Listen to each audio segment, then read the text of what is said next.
finals? Yun, medyo saya. Saya, siyempre. Andito na naman tayo ngayon sa finals. So, alam naman natin kung gaano kahirap pumasok ng finals eh. Diba? So, kala nga namin kayo, matatalo na kami. Yan, yung luck pumunta sa side namin. Yan ang binigay sa amin ng panalo.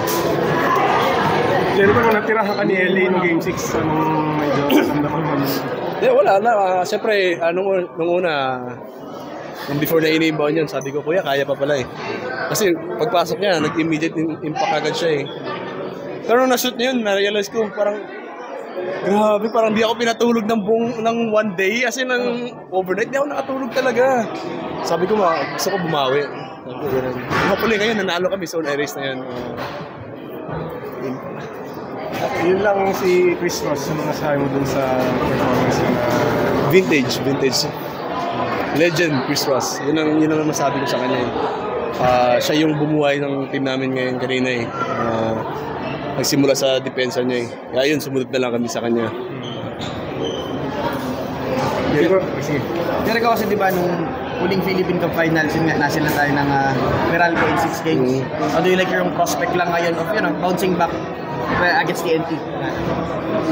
Para sa amin kasi, masakit sa amin yun eh. Kasi parang ilang years na rin yung straight yung nag-champion yung San Miguel. So ngayong bagong kalaban namin, which is MVP group din, Talk and Text, pag-iigihan namin, pagbubutihan namin,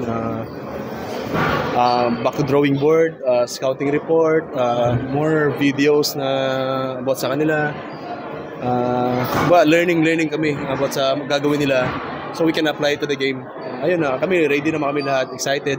Siguro ngayon medyo pahinga lang muna konti, enjoy the moment, and siguro the next day back to work. Ano lang pakiramdam na kasi si kayo tatlong Adamson players din itong game na to maganda yung nilaro ninyo? Siyempre masaya, siyempre kumbaga di ko ma-imagine na kami sa Adamson dati nagkakasama kami tatlo, tapos dito naman sa big stage magkakasama pa din kami, and especially yung coach namin si Coach Leo. Nakakasaya talaga. Iba yung pakiramdam ko na halos kalahati ng buhay ko kasama ko yung dalawa na yun, si Don at saka si Rodney. So ayun, and hopefully mag-champion ulit kami ngayong Thank you. God bless.